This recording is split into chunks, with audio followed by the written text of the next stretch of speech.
Deuteronômio capítulo 25. O início do capítulo trata da pena de açoites. Aqui o contexto é: dois homens se desentenderam, chegaram até um juiz e, analisando o juiz e definindo quem era o culpado e o inocente, se o culpado merecesse, ele poderia ser açoitado até 40 vezes. Né? A lei aqui, esse início desse capítulo, ele trata exatamente sobre isso. Então, essa punição, esse castigo de ser açoitado era previsto sim na lei aí do Antigo Testamento. No segundo momento, esse capítulo trata do levirato, que era uma questão também muito polêmica e que tem gente que sofre para entender o levirato hoje. E aí eu vou tentar explicar para vocês aqui, em poucas palavras, como ele funcionava. Exemplo, tinha então um casal, uma mulher e um marido, esse marido morre e morre sem filhos.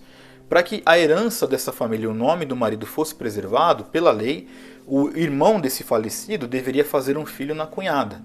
Então, assim que esse filho nascesse, ele deveria ter o nome do pai que havia falecido para que o nome dele não fosse extinto do povo de Israel. O contexto do levirato, né, que é esse aqui o cenário que nós estamos falando, era a preservação do nome de alguém que morreu sem filhos.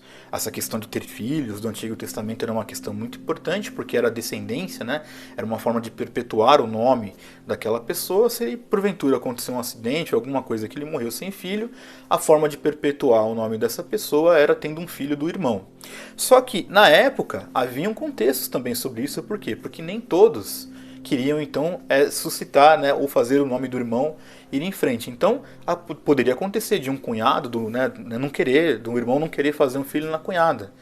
E aí qual era a tratativa? Nós continuamos lendo aqui e tem a tratativa. A mulher deveria ir falar nos portões da cidade, falar com o sacerdote, dizendo: olha, o meu cunhado não quer aqui perpetuar a descendência do meu marido. E esse cara que se recusava a isso, ele tinha uma cuspida no rosto. Olha que interessante isso, né? Tiravam a sandália lá do pé do cara, cuspiam no rosto dele e diziam assim: assim se fará com o homem que não quer edificar a casa do seu irmão. O contexto bíblico de edificar a casa é dar continuidade à descendência do irmão. Era isso que era o levirato. Então era a ideia que está por detrás do levirato, era manter a descendência de alguém que morreu sem filhos, ok? Querido, serve para nós hoje? Não. É só para que você entenda o que era na época e como funcionava essa questão da descendência à época da antiga aliança. Tudo bem? Espero que fique muito claro para vocês isso.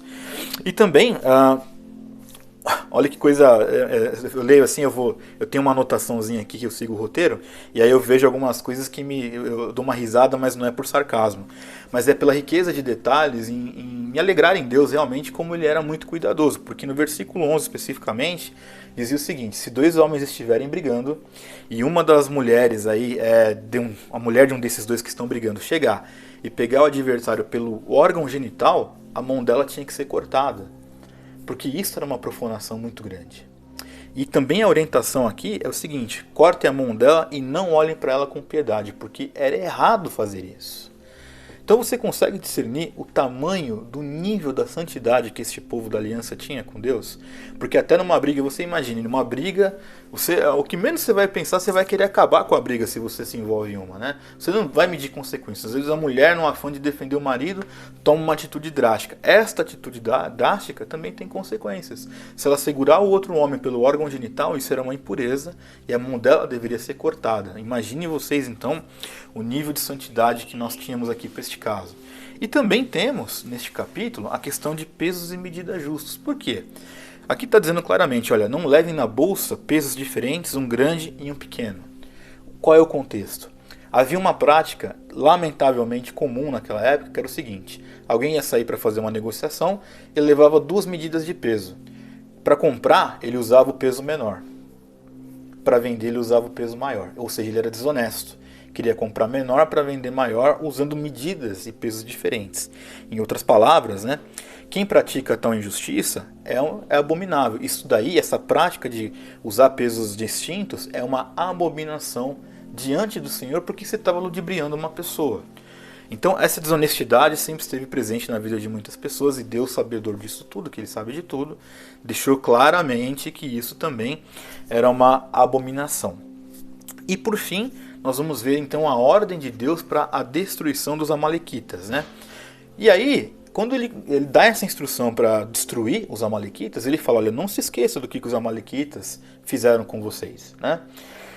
quando vocês estavam cansados e afadigados, abatidos, eles vieram atrás de vocês para derrubar vocês e não tiveram medo. Então, quando o Senhor Deus dar sossego para vocês na terra, de tudo aquilo que Deus havia já prometido, não se esqueçam de tomar a posse dessa terra e de apagar a memória dos amalequitas da face da terra. No final do capítulo, não se esqueçam disso.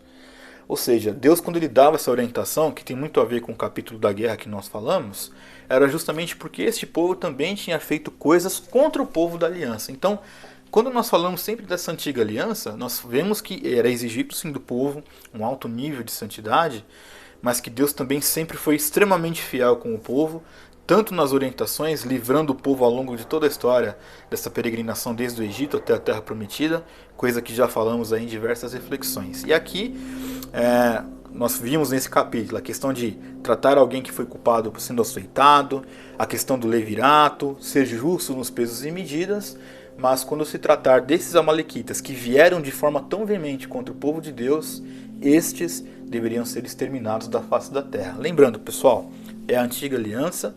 Obviamente que Deus não vai falar para nós hoje para matarmos ninguém, não vamos para tal estado, arrancar o povo de lá, não é assim que funciona. Insisto em tratar aqui como algo histórico, bíblico, para que possamos compreender as raízes e origens da nossa fé.